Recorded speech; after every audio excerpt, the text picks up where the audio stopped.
Hello everyone, स्वागत है आप सबका learning with Gautam YouTube channel में। तो आज के इस वीडियो में हम करने वाले हैं क्लास 12th हिस्ट्री के यानी कि इतिहास के most VVI subjective question answer को, जिसमें कि हम करेंगे हिस्ट्री के लघु उत्तरीय प्रश्न को, एक दीर्घ उत्तरीय प्रश्न को, जो कि आपके आने वाले बोर्ड एग्जाम के लिए काफी ज्यादा इंपॉर्टेंट प्रश्न रहने वाले हैं। उन्हीं सभी प्रश्न को आज के इस वीडियो में डिस्कस करेंगे। तो आप लोग वीडियो को अच्छे से ध्यानपूर्वक और लास्ट तक जरूर देखिएगा। इसी में से कई सारे क्वेश्चन आपको डायरेक्ट बोर्ड एग्जाम में भी देखने को मिल सकता है। और इसका पीडीएफ लेने के लिए आप लोगों को नीचे डिस्क्रिप्शन बॉक्स में व्हाट्सएप ग्रुप का लिंक मिल जाएगा, तो आप लोग वहां से व्हाट्सएप ग्रुप में ज्वाइन होकर इसका पीडीएफ भी ले सकते हैं। तो चलिए शुरू करते हैं फर्स्ट क्वेश्चन से। और पहला क्वेश्चन है हमारा कि हड़प्पा संस्कृति के बारे में जानकारी के क्या स्रोत है। हड़प्पा संस्कृति से रिलेटेड अभी तक आप लोग कितना सारा क्वेश्चन कर चुके होंगे ऑब्जेक्टिव क्वेश्चन, और सब्जेक्टिव क्वेश्चन आपसे पूछा जा सकता है एग्जाम में कि हड़प्पा संस्कृति जो है इसके बारे में जो जानकारी हमें मिलती है वो किस स्रोत से जानकारी मिलती है, यही आपको बताना है। तो हड़प्पा संस्कृति के बारे में जानकारी कराने के वाले अनेक स्रोत उपलब्ध हैं, यानी कि हड़प्पा संस्कृति के बारे में जो हमें जानकारी मिलती है वो अनेकों स्रोत से मिलती है, यानी कि बहुत सारे उसके सबूत हमारे पास हैं जिससे कि हमें हड़प्पा संस्कृति के बारे में जानकारी मिलती है। सिंपल लैंग्वेज में आपको बता रहे हैं। और सर्वप्रथम हड़प्पा या मोहनजोदारो जैसे विभिन्न नगरों की खुदाई से प्राप्त विभिन्न भवनों, गलियों, बाजारों, स्नानघर आदि के अवशेष हड़प्पा संस्कृति पर प्रकाश डालते हैं। देखिए सर्वप्रथम यानी तो हम पहले बता दिए कि हड़प्पा संस्कृति के बारे में जानकारी लेने के लिए हमारे पास बहुत सारे सबूत है जिससे कि हम हड़प्पा संस्कृति के बारे में जानकारी ले सकते हैं। इतना तो समझ गए एक लाइन में। हड़प्पा संस्कृति के बारे में जानकारी के लिए हमारे पास बहुत सारे स्रोत है, बहुत सारे सबूत हैं। सर्वप्रथम यानी कि सबसे पहले क्या हुआ था, हड़प्पा मोहनजोदारो में खुदाई हुई थी विभिन्न नगरों में, यानी कि बहुत सारे नगरों में खुदाई हुई थी, लेकिन सबसे पहले जो हड़प्पा और मोहनजोदारो में खुदाई हुई थी वहां से बहुत सारा चीज निकला। जैसे गलियों के बारे में पता चला था, वहां पर जो खुदाई हुई ना वहां पर से जो अवशेष मिले थे उससे हमें क्या पता चला था, हड़प्पा और मोहनजोदारो में जो किस तरह के गलियां थी, किस तरह के बाजार थे, किस तरह के स्नान घर थे, यहाँ पे जहाँ पर जो स्नान करते हैं वो स्नान घर किस तरह के थे, और भी बहुत कुछ मिला था। मतलब आदि यानी कि और भी बहुत कुछ हमें हड़प्पा और मोहनजोदारो के बारे में पता चला था। अवशेष हड़प्पा संस्कृति पर प्रकाश डालते हैं, और ये जितने अवशेष मिले ना हमें, इसी से हमें बहुत सारी जानकारी मिल जाती है हड़प्पा संस्कृति के बारे में कि हड़प्पा संस्कृति किस तरह की थी।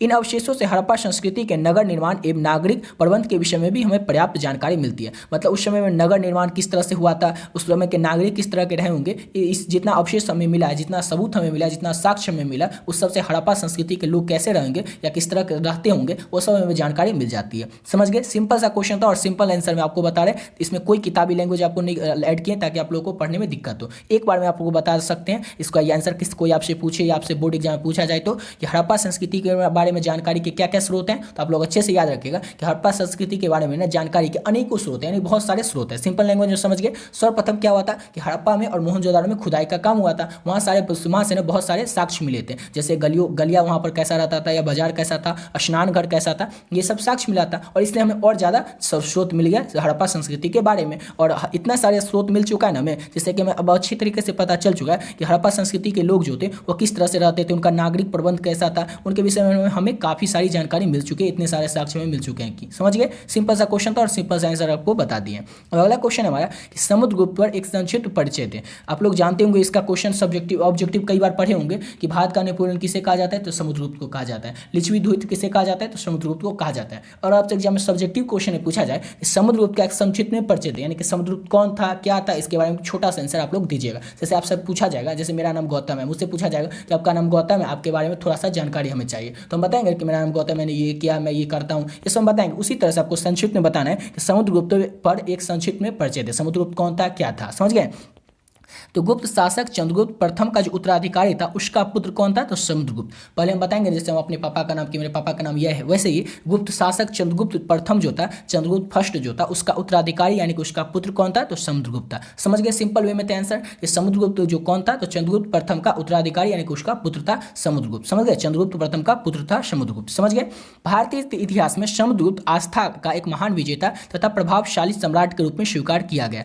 उसने अपने विजयों के द्वारा भारत को राजनीतिक एकता के सूत्र में बांधा। समुद्रगुप्त एक महान विजेता ही नहीं बल्कि कुशल संगठन तथा कला और संस्कृति का प्रेरक भी था। सिंपल सा आंसर आपको बता दें कि समुद्रगुप्त कौन था, तो चंद्रगुप्त प्रथम का पुत्र था। उसने भारतीय इतिहास में समुद्रगुप्त को एक आस्था और एक महान विजेता तथा प्रभावशाली सम्राट के रूप में स्वीकार किया है। हमारा जो भारतीय इतिहास है उसमें हम समुद्रगुप्त को क्या मानते हैं, यानी कि होता है ना अकबर महान था कि नहीं, जहांगीर महान था कि नहीं, इस तरह से हम सुनते हैं ना कई बार क्वेश्चन, तो वही आपको बताना। अगर आपसे कोई पूछे क्या समुद्रगुप्त महान था, तो हम उसको बताएंगे कि हाँ, हमारे भारतीय इतिहास के अनुसार जो समुद्रगुप्त समुद्रगुप्त था वो एक महान विजेता तथा प्रभावशाली सम्राट था। समझ गए ना? अगर आपसे कोई ये तो समझ गए क्वेश्चन तो आपसे एग्जाम पूछा ही गया, लेकिन जनरल अवेयरनेस के लिए भी आपको पता होना चाहिए ना। आपसे कोई पूछेगा, आपका एग्जाम होता है क्लास 12 में आप हिस्ट्री से थे, तो आप लोग बताइए कि समुद्रगुप्त महान था कि नहीं। सिंपल सा आंसर पूछ लेता है तो आप उसको बता सकते हैं कि हाँ, हमारे भारतीय इतिहास के अनुसार समुद्रगुप्त जो था वो एक महान विजेता तथा प्रभावशाली सम्राट के रूप में स्वीकार किया गया, यानी कि महान विजेता था समुद्रगुप्त और एक प्रभावशाली सम्राट भी था। उसने अपने विजयों के द्वारा उसने अपने विजय इतना किया कि पूरे भारत को एक सूत्र में बांध दिया था। जैसे क्या होता है कि पहले भारत में अलग अलग रियासतें हुआ करती थी, समझ गए ना? इस तरह से समुद्रगुप्त ने क्या किया था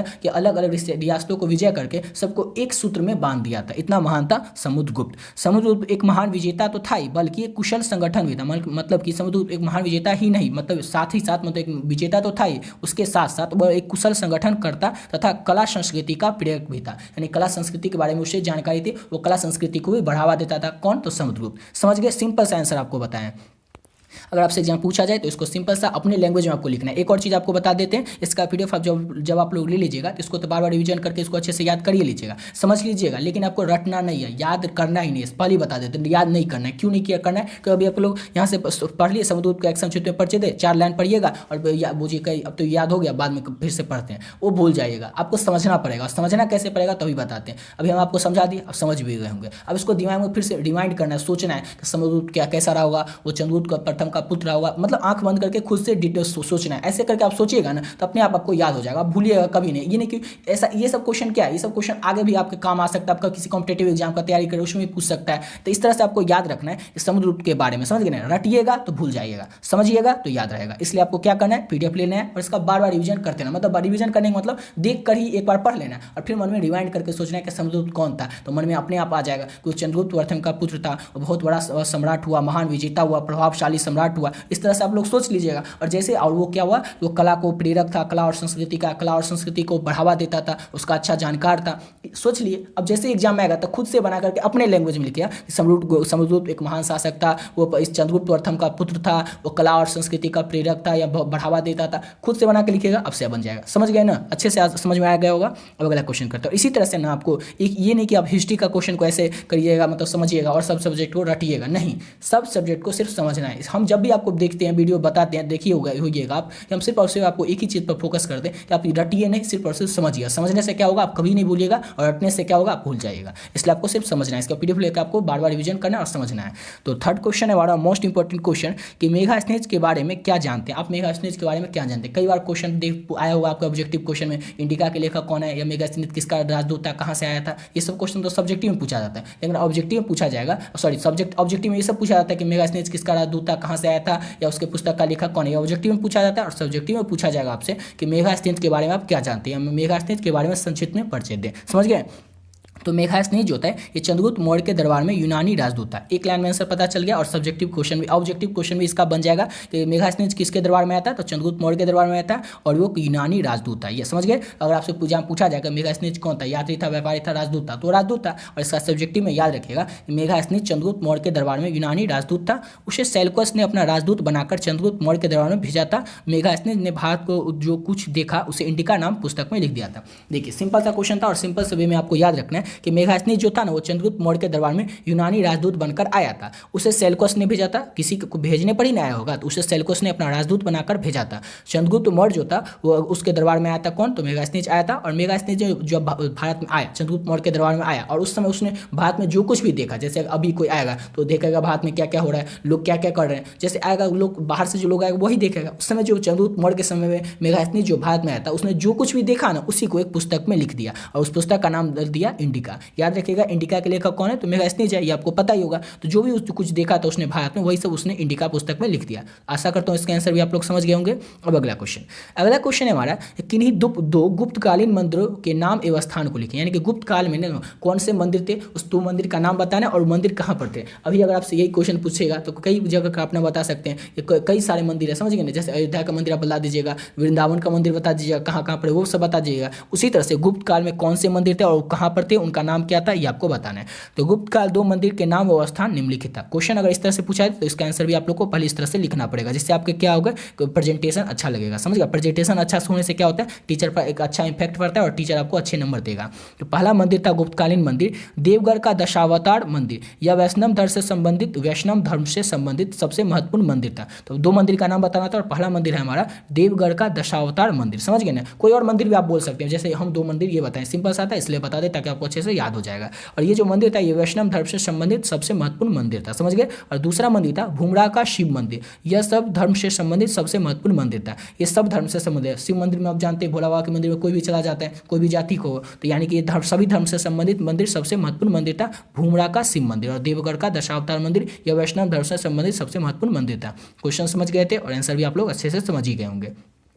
और देखिए आप लोग के लिए जो पीडीएफ है वो तैयार कर दिए कि पीडीएफ आपको किस तरह से मिलेगा वो बता देते हैं। तो पीडीएफ में पहले ये बस समझ लीजिए कि आपको मिलेगा क्या। तो आपका आर्ट्स अगर आपका होगा तो आर्ट्स में से क्या होगा, 10 सब्जेक्ट ही, इस 10 जो है इस 10 ही में से आपका कोई 5 सब्जेक्ट हो सकता है। आपका वो 5 सब्जेक्ट हो सकता है Hindi, history, political science, English, geography, music, home science, psychology, sociology और इकोनॉमिक्स। इस 10 में से कोई 5 का आपका सब्जेक्ट होगा। समझ गए, इस 5 में जो सब्जेक्ट होगा इसका पीडीएफ आप लोग ले सकते हैं, ऑब्जेक्टिव और सब्जेक्टिव दोनों साथ में। किस तरह से आपको मिलेगा वो बता देते हैं। अगर आप लोग जैसे हिस्ट्री का लीजिएगा तो हिस्ट्री में आपको टोटल 650 ऑब्जेक्टिव मिलेगा और सभी को जैसे जितने भी चैप्टर है ना, 1 चैप्टर से 15 चैप्टर तक आपका हिस्ट्री में सभी चैप्टर से सिलेक्टेड जो क्वेश्चन है उस सब क्वेश्चन को ऐड कर दिए इसमें 650 ऑब्जेक्टिव में। 650 अगर ऑब्जेक्टिव कर लेते हैं तो आपका पूरा हिस्ट्री जो है ऑब्जेक्टिव कंप्लीट हो जाएगा। और लघु उत्तरीय और दीर्घ उत्तरीय प्रश्न भी आपको मिलेगा जो कि 100 क्वेश्चन है। और इसमें मॉडल पेपर भी आपको ऐड कर दिए, जो बिहार बोर्ड की तरफ से ऑफिशियल मॉडल पेपर जारी किया गया था वो मॉडल पेपर, जिसमें कि लघु उत्तरीय और दीर्घ उत्तरीय प्रश्न जो वो 100 है। और ये 100 क्वेश्चन कर लेते हैं आप लोग तो आपका हिस्ट्री का सब्जेक्टिव भी कंप्लीट हो जाएगा। और आपको एक पीडीएफ नहीं मिलेगा, आपको पीडीएफ मिलेगा टोटल 5, जो भी सब्जेक्ट होगा आपका 5, आपका 5 ही होगा।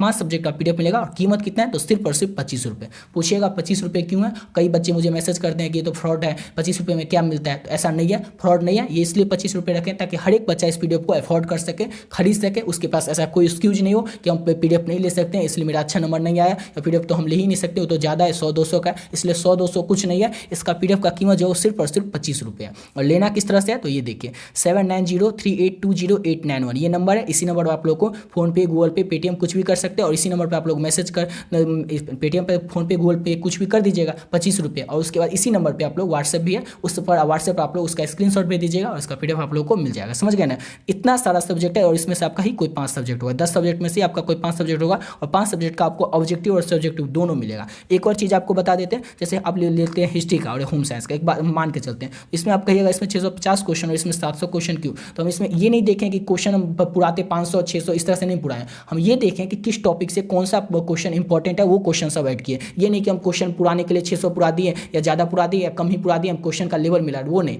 हम इसलिए इसमें 650 क्वेश्चन है क्योंकि 650 से इसका इंपॉर्टेंट है। अब पूछेगा होम साइंस में 700 क्यों है, तो होम साइंस में 700 इसलिए कि होम साइंस में अलग अलग सेक्शन से क्वेश्चन आता है। जैसे हिस्ट्री में क्या है, 1857 के क्रांति से 3-4 क्वेश्चन रहेगा, फिक्स या हर एक साल रहेगा, तो जितना भी 4-5 या 10 क्वेश्चन जो भी था 1857 क्रांति से वो सब ऐड कर दिया। अब इसमें वो नहीं है, फिक्स नहीं है कि इसमें इस टॉपिक से इतना क्वेश्चन है, इसमें अलग अलग टॉपिक से अलग अलग क्वेश्चन आता है। इसलिए क्या कहें, अलग अलग टॉपिक से जो भी क्वेश्चन है वो सब ऐड कर दिए। जैसे अब इंग्लिश का पूछेगा 450 क्वेश्चन ही हमको क्यों मिलेगा ऑब्जेक्टिव का, क्योंकि इंग्लिश में एकदम सीमित है क्वेश्चन, इस टॉपिक से इतना इतना पूछेगा, तो सब क्वेश्चन ऐड कर दें जो क्वेश्चन आपके एग्जाम के लिए इंपॉर्टेंट है। समझ गए ना, सिर्फ 25 रुपये इसका कीमत है और बताई दिए कीमत इसलिए ताकि हर एक बच्चा अफोर्ड कर सके। समझ गए ना, किसी के पास कोई एक्सक्यूज रहे ही नहीं। कई बच्चे मुझे मैसेज कर रहे थे व्हाट्सएप पर कि ये फेक है, ये ऐसा हो ही नहीं सकता, तो आप लोग देख रहे हैं, बता रहे हैं किस तरह से आपको मिलेगा, रियल है। और इसका डिटेल में आप जानना चाहते हैं कि पीडीएफ में किस तरह से रहेगा, क्वेश्चन कैसा रहेगा, आंसर किस तरह से रहेगा, उसका वीडियो का लिंक जो आपको डिस्क्रिप्शन बॉक्स में मिल जाएगा। एक वीडियो है ऐसा जिसमें कि आपको डिटेल में सिर्फ पीडीएफ के बारे में ही बताएं कि पीडीएफ में क्या क्या मिलेगा, किस तरह से मिलेगा, और हर एक पीडीएफ को दिखाए भी हैं। आप कोई भी सब्जेक्ट लेते हैं तो उस वीडियो को देख लीजिए, उस वीडियो में डिटेल में बताएं कि पीडीएफ में क्या क्या मिलेगा और पीडीएफ में किस तरह के क्वेश्चन आएंगे, वो सब आपको डिटेल में बताएं। उस वीडियो का लिंक आपको लोगों को डिस्क्रिप्शन बॉक्स में मिल जाएगा या चैनल के होम पेज पर जैसे ही जाएगा ना तो पहला वीडियो आपको वही मिलेगा। इसलिए उस वीडियो को आप लोग भी देख सकते हैं अगर आपको डिटेल में जानना हो तो। नहीं तो 25 रुपये क्या आप लोग ले ही सकते हैं इस नंबर पर मैसेज करके, और इतना 25 रुपये में आपको सभी सब्जेक्ट का पीडीएफ मिल जाएगा, ऑब्जेक्टिव और सब्जेक्टिव दोनों, जिससे कि आप लोग अच्छी तैयारी कर सकते हैं। और अच्छी तैयारी अगर उसमें से पीडीएफ में से पूरा कर लेते हैं तो 99% क्वेश्चन जो है वो उसी पीडीएफ से रहेगा। आपके बहुत अच्छे मार्क्स आएंगे उस पीडीएफ को पढ़ के। समझ गए, तो उस पीडीएफ को आप लोग जरूर से जरूर ले ही लीजिएगा। चलिए अगला क्वेश्चन करते हैं। तो अगला क्वेश्चन है हमारा कि चार बौद्ध स्थान कहाँ कहाँ है। ये क्वेश्चन जो है ना बहुत ही ज़्यादा इंपॉर्टेंट क्वेश्चन है और ये क्वेश्चन हर एक साल 5 नंबर में पूछा जाता है, 2 नंबर में नहीं पूछा जाता है, ये 5 नंबर पूछा जाता है और इंपॉर्टेंट क्वेश्चन है, पीवीआई क्वेश्चन है, अच्छे से नोट करके अच्छे से याद करके रखिएगा। ये चार बौद्ध स्थान कहाँ कहाँ स्थित है। तो चार बौद्ध स्थान जो है वो निम्न जगह पर स्थित है। किस तरह से स्थित है। लुम्बिनी जो कि बौद्ध स्थान है, जो कि जहाँ पर गौतम बुद्ध का जन्म हुआ था। बोधगया जो कि बिहार गया का जनपद है, जहाँ पर गौतम बुद्ध को ज्ञान की प्राप्ति हुई थी। ऑब्जेक्टिव में तो पूछेगा ही, लेकिन सब्जेक्टिव के लिए भी इंपॉर्टेंट है। फिक्स है, अब ये चार याद के जिसमें से 2 ऑब्जेक्टिव रहेगा। ये अब ये देख, अब फिक्स ही है, समझ गया। ऐसा कुछ नहीं है कि फिक्स है नहीं आएगा। 4 याद कीजिए, ऑब्जेक्टिव तो आपके 2 नंबर के बन ही जाएंगे और ये अच्छे से याद रखते हैं। सब्जेक्टिव में भी पूछ सकता है 5 नंबर में। सारनाथ जहाँ पर कि वाराणसी के निकट की जगह है सारनाथ, जहाँ पर कि गौतम बुद्ध ने अपना प्रथम उपदेश दिया था, पहला उपदेश।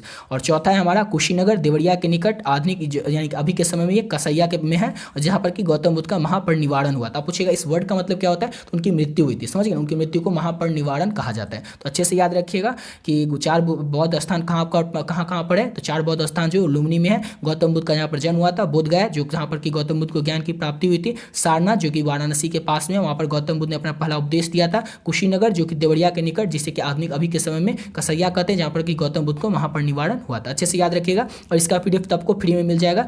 अरे फ्री में क्या, वो भी तो 25 रुपये, 25 रुपये तो कुछ नहीं, वो जो उतना आपको दे रहे पूरे सब्जेक्ट का, वो 25 रुपये में भी नहीं लेते, फ्री में दे देते। लेकिन जिससे टाइपिंग करवाएं उसको भी तो कुछ देना पड़ेगा, इसलिए आप लोगों से 25 रुपये ले रहे हैं, जिससे टाइपिंग करवाएं उसको देने के लिए। तो वो फ्री में हम दे देते हैं, ऐसा कुछ नहीं है। और हम चाहते हैं कि सभी बच्चे अच्छा से अच्छा नंबर ला पाएं, इसलिए कम से कम कीमत रखें, सिर्फ 25 रुपये। और इसका पीडीएफ जो है, जो अभी बता रहे हैं, इसका पीडीएफ तो आपको व्हाट्सएप ग्रुप पर ऐसे ही मिल जाएगा, समझ गए। अब अगला क्वेश्चन करते हैं। नेक्स्ट क्वेश्चन है हमारा कि लिंगियात संप्रदाय की 2 विशेषताओं का वर्णन करें। लिंगियात संप्रदाय के जो लोग थे उनकी 2 विशेषताओं का वर्णन करना है। तो लिंगियात संप्रदाय की 2 विशेषताएं इस प्रकार से कौन कौन से हैं। तो लिंगियात संप्रदाय के जो लोग थे वो कर्म में विश्वास करते थे। कर्म मतलब क्या होता है, तो काम होता है। लिंगियात संप्रदाय के जो लोग थे वो काम में विश्वास करते थे। 2 उनका विशेषता बताना था, 2 खूबी बताना था। आपका कोई पूछेगा कि 2 खूबी क्या है, तो हो सकता है किसी का खूबी वो बहुत पढ़ता हो, किसी का खूबी हो कि वो बहुत अच्छा गाता हो, किसी का खूबी होगा कि बहुत अच्छा खेलता होगा। वैसे लिंगियात संप्रदाय की जो 2 खूबी थी, 2 का बात जो था वो था, ये लोग कर्म में विश्वास करते थे, काम में विश्वास करते थे, लिंगियात संप्रदाय के लोग। दूसरा खूबी था कि लिंगियात संप्रदाय के जो लोग थे वो शिव को ही परम तत्व मानते थे। याद रखिएगा दोनों पॉइंट अच्छे से। लिंगियात संप्रदाय के 2 विशेषताओं क्या क्या थे, तो ये लोग क्रम में विश्वास करते थे और ये लोग शिव को ही परम तत्व मानते थे। अगला क्वेश्चन हमारा कि मुगल काल में निर्मित 4 स्थापत्य कलाकृतियों के नाम लिखिए। मुगल काल में निर्मित, यानी कि मुगल काल में, जिस समय मुगल काल था, मुगलों का दौर था, बाबर से लेकर के लास्ट मुगल शासक तक, वहाँ तक ना कब कब कौन कौन क्या क्या बनाया, बहुत सारा बनाया था, वो तो आपको पता है। जैसे ताजमहल हुआ, बहुत कुछ हुआ। वैसे वही 4 जो जगह है वो कहाँ कहाँ पर है और 4 चीज़ क्या है उसका नाम आपको बताना, समझ गए ना। कि मुगल काल में बना हुआ 4 स्थापत्य कलाकृति का नाम लिखे। इस तरह से क्वेश्चन को लिख देना कि मुगल काल में निर्मित 4 स्थापत्य कलाकृति निम्न है। कौन कौन है, तो बुलंद दरवाजा जिसे किसने बनवाया था, तो अकबर ने बनवाया था। लाल किला जिसे कि शाहजहां ने बनवाया था। ताजमहल तो पता ही है शाहजहां द्वारा बनाया गया था। और बीबी का मकबरा औरंगजेब के द्वारा बनवाया गया था, समझ गए। वैसे तो बहुत सारा और भी, आप कुछ भी आपको याद नहीं, ये याद नहीं हो, कुछ और याद हो तो वो भी लिख सकते हैं, लेकिन ये सिंपल सा था इसलिए आपको यही बता रहे हैं। वैसे आप लोग अपने मन से कुछ और भी याद रख सकते हैं, बहुत सारा है जो मुगल काल में निर्मित स्थापत्य कलाकृति। वैसे ये 4 अच्छे से याद रखते तो यही से हो जाएगा। और ये 2 नंबर में पूछा जाता है, समझ गए ना, यानी कि लघु उत्तरीय प्रश्न में। अगला क्वेश्चन है हमारा कि अकबर के नवरत्नों के नाम बताइए। आप लोग ना बचपन से सुनते आ रहे होंगे, अभी अगर नहीं सुने होंगे तो बचपन में कहानी पढ़ते होंगे अकबर और बीरबल की, उसमें जरूर पढ़े होंगे। अकबर के दरबार में ना नवरत्न थे। नवरत्न किसे कहते हैं, 9 रत्न थे, मतलब 9 महान ज्ञानी व्यक्ति थे, समझ गए ना। और 9 महान ज्ञानी व्यक्ति का नाम क्या कहता है, ये आपसे सब्जेक्टिव क्वेश्चन में पूछ सकता है, ये 5 नंबर में पूछेगा, समझ गए ना। तो आप लोग को याद रखना है कि अकबर के दरबार में नवरत्न कौन कौन थे, तो उसको अच्छे से बता देते हैं। अकबर के दरबार में विभिन्न विधाओं के विशेषज्ञ थे, जिन्हें दरबार में नवरत्न कहा गया था। यानी कि 9 रत्न जो थे ना, वो अलग अलग काम में महारत हासिल किए थे। जैसे तानसेन थे वो गायक अच्छे थे, अकबर थे वो बुद्धिमान थे। इस तरह से अलग अलग जो लोग थे वो अलग अलग ज्ञानी लोग थे, यानी कि नवरत्न थे। और इन्हें ही नवरत्न कहा जाता था। 9 लोग थे, अलग अलग अपने क्षेत्र में अलग अलग विशेषताएं रखते थे और इसीलिए इन्हें नवरत्न कहा जाता था। अब ये नवरत्न थे कौन कौन, तो अच्छे से याद रखिएगा। अब्दुल रहीम खाने खाना, अब्दुल रहीम खाने खाना जो थे ये थे नवरत्न में से एक। दूसरा था हकीम हुकाम, ये थे दूसरे नवरत्न। तीसरे थे मुल्ला दो प्याजा, चौथे थे अबुल फजल, 5वें फेजी, 6ठा तानसेन और 7वां, ऐसा नहीं कि एक लाइन से थे, हम आपको बता रहे हैं ऐसे। और राजा मान सिंह, उसके बाद थे टोडरमल और बीरबल। तो ये 9 जो थे ये अकबर के दरबार में नवरत्नों में से एक थे। ऑब्जेक्टिव में से 2 से 3 प्रश्न तो पूछता ही है, लेकिन सब्जेक्टिव में पूछ सकता है 5 नंबर में। लेकिन इतना अगर आप लोग याद रखते रहते हैं ना, इससे फिक्स है कि 2 से 3 नंबर आपके ऑब्जेक्टिव में पक्के हो जाएंगे। याद रखिएगा कि अकबर के दरबार में नवरत्न कौन थे, तो यही 9 जो थे वो नवरत्न थे। स्क्रीनशॉट भी ले सकते हैं, लेकिन स्क्रीनशॉट लेने की जरूरत ही नहीं है, इसका पीडीएफ आपको ऐसे ही मिल जाएगा। अगला क्वेश्चन करते हैं और नेक्स्ट क्वेश्चन है हमारा कि वीर कुंवर सिंह का संक्षिप्त में परिचय दें। तो वीर कुंवर सिंह जो थे ना ये बिहार के ही थे, और ये बिहार से रिलेटेड क्वेश्चन है। आप लोग बिहार बोर्ड का परीक्षा अधिकतर बच्चे दीजिएगा तो आप लोगों को उसमें पूछेगा है, लेकिन अदर बोर्ड से हैं तो उसमें भी ये क्वेश्चन पूछता है नहीं कि बिहार से तो बिहार से। आप लोग जैसे झांसी की रानी तो झांसी से थी, तो क्या हम लोग झांसी के बारे में नहीं पढ़ते, लेकिन क्या है ना कि बिहार से रिलेटेड जो क्वेश्चन सब रहता है वो बिहार बोर्ड में अधिकतर पूछता है, अदर बोर्ड में पूछता है, लेकिन बिहार में ज़्यादातर पूछता है बिहार से रिलेटेड क्वेश्चन ही। तो क्वेश्चन है हमारा कि वीर कुंवर सिंह जो थे इनका एक संक्षिप्त में परिचय देना है कि कौन थे क्या थे, इनके बारे में आपको जानना चाहिए कि वीर कुंवर सिंह का एक संक्षिप्त में परिचय दें। तो वीर कुंवर सिंह कहाँ के राजा थे, तो वीर कुंवर सिंह जो थे जगदीशपुर के राजा थे। वीर कुंवर सिंह जगदीशपुर जिला भोजपुर के जमींदार थे, वहाँ के राजा थे। इन्होंने 1857 के विद्रोह में महत्वपूर्ण भूमिका निभाई थी। 1857 का विद्रोह आप लोग जानते होंगे, 1857 का जो विद्रोह हुआ था उसमें इन्होंने अपनी महत्वपूर्ण भूमिका निभाई थी। इन्होंने अंग्रेजों को कई बार पराजित किया, यानी कि हरा दिया। 80 वर्ष की आयु में इन्हें बाह में गोली लगने के कारण इनकी अपनी एक हाथ काटकर गंगा मैया में अर्पित कर दिया। अंतिम समय तक जगदीशपुर वीर कुंवर सिंह के अधीन थे। अंतिम समय तक जगदीशपुर वीर कुंवर सिंह के अधीन था। मृत्यु के उपरांत अंग्रेज ही जगदीशपुर के अधिकार कर पाए। ये तो समझा दिया। अब सिंपल से वे में आप लोग को याद रखना है, क्या क्या याद रखना है कि वीर कुंवर सिंह जो तो नहीं जगदीशपुर के राजा थे, या फिर आप लोग लिख सकते हैं वीर कुंवर सिंह जगदीशपुर के जमींदार थे। राजा लिखिएगा ज़्यादा अच्छा रहेगा। अगला पॉइंट लिखिएगा कि 1857 का जो विद्रोह हुआ था ना उसमें अपना महत्वपूर्ण भूमिका निभाए थे। कौन, तो वीर कुंवर सिंह। और इन्होंने अंग्रेजों को जो लड़ाई, जिसमें ये 1857 का क्रांति हुआ था उसमें 80 वर्ष की आयु में भी ये लड़ाई किए थे। उस समय इनकी आयु थी 80 वर्ष। जब इनको एक गोली लग जाती है, अंग्रेज का जो गोली रहता है वो लग जाता है इनकी बाह में, तो ये क्यों काट देते हैं, इसलिए नहीं काट देते कि हम अंग्रेज को वो गोली को निकाल भी तो सकते थे, लेकिन उसको इसलिए काट देते, जो कि इसमें हम ऐड नहीं किए, लेकिन हम दूसरे किताब में पढ़िएगा वीर कुंवर सिंह के बारे में तो उसमें डिटेल में दिया रहता है कि अंग्रेज का वो गोली था ना, इसलिए अंग्रेज का गोली उनके हाथ में लग गया और वही वाला गोली इनके हाथ में पूरा रक्त में फैलते रहता और अंग्रेज का वो था, इसलिए वो हाथ को काट करके गंगा मैया में फेंक देते हैं, यानी कि गंगा में फेंक देते हैं, गंगा जी में वो अपना हाथ को काट कर फेंक देते हैं वीर कुंवर सिंह, क्योंकि वो अंग्रेज का गोली इनके हाथ में लग गया था इसलिए। और अंतिम समय तक जब तक वो जिंदा रहे वीर कुंवर सिंह, तब तक अंग्रेज जो था वो जगदीशपुर पर आ भी नहीं सका, मतलब जगदीशपुर पर थोड़ा भी वो आ नहीं सका। और जब जो उनकी मृत्यु हो गई वीर कुंवर सिंह की, उसके बाद मृत्यु के उपरांत ही अंग्रेज जो थे वो जगदीशपुर पर कब्जा कर लिए थे, अधिकार पकड़ पाए थे। समझ गए, सिंपल सा इसका आंसर था कि वीर कुंवर सिंह जगदीशपुर के राजा थे या जमींदार थे। 1857 की क्रांति उन्होंने अपनी महत्वपूर्ण भूमिका निभाई थी और 80 वर्ष की आयु में उनकी बाह में गोली लगने के कारण उन्होंने अपना हाथ काटकर गंगा मैया को अर्पित कर दिया था और अंतिम समय तक वो जगदीशपुर के राजा रहे थे। जब वो उनकी मृत्यु हो गई तब अंग्रेज जगदीशपुर पर कब्जा कर सके थे। समझ गए। अब लास्ट क्वेश्चन करते हैं। तो अगला क्वेश्चन है हमारा कि विजयनगर साम्राज्य के किन्हीं 4 राजवंशों के नाम लिखिए। विजयनगर में अनेक साम्राज्यों जो अनेक राजा होते उन्होंने राज किया, तो 4 राजवंश कौन थे जिन्होंने की राज किया उसका नाम बताएं। तो संगम वंश, सुलभ वंश, तुलुप वंश और अराविदु, यही जो 4 वंश थे, इन्होंने 4 राजवंश ने विजयनगर साम्राज्य पर अपना शासन किया था। याद रखिएगा, संगम वंश, सुलभ वंश, तुलुप वंश और अराविदु वंश। संगम वंश से रिलेटेड ऑब्जेक्टिव क्वेश्चन आपके बार एग्जाम में कई बार पूछे गए कि संगमा वंश के कौन 2 भाई थे जिन्होंने की विजयनगर साम्राज्य की स्थापना की थी। तो संगमा वंश के 2 भाई थे हरिहर और बुक्का, उन्होंने 1336 ईस्वी में विजयनगर साम्राज्य की स्थापना की थी। ये क्वेश्चन ऑब्जेक्टिव में पूछा जाता है, याद रखते हैं, इसको भी इसी में बता दिए। समझ गए। संगम वंश, सुलभ वंश और तुलुप वंश और अराविदु वंश, यही जो 4 वंश थे इन्होंने ही शासन किया था विजयनगर साम्राज्य पर। अच्छे से समझ में आएगा होगा आप लोगों को ये 10 क्वेश्चन। और देखिए पीडीएफ के बारे में आपको बता दिए कि पीडीएफ लेना हो तो आप लोग ले सकते हैं और पीडीएफ आप लोग जरूर ले ही लीजिएगा। अगर आप लोग ये पीडीएफ ले लेते हैं तो इससे आपके बहुत अच्छे नंबर आएंगे बोर्ड एग्जाम में, जितना आप लोग सोचे भी नहीं होंगे। अगर पीडीएफ पूरा पढ़ लेते हैं तो उससे बहुत ही ज़्यादा नंबर आएंगे आपके बोर्ड एग्जाम में। इस नंबर पर आप लोग पेमेंट करके 25 रुपये, सिर्फ 25 रुपये रखें ताकि हर एक बच्चा इसको अफोर्ड कर सके और इसका स्क्रीनशॉट भेज के व्हाट्सएप पे आप लोग इसका पीडीएफ ले सकते हैं। समझ गए। आशा करता हूँ आप लोग को वीडियो अच्छा लगा हो। तो मिलते हैं नेक्स्ट वीडियो में नए वीडियो के साथ।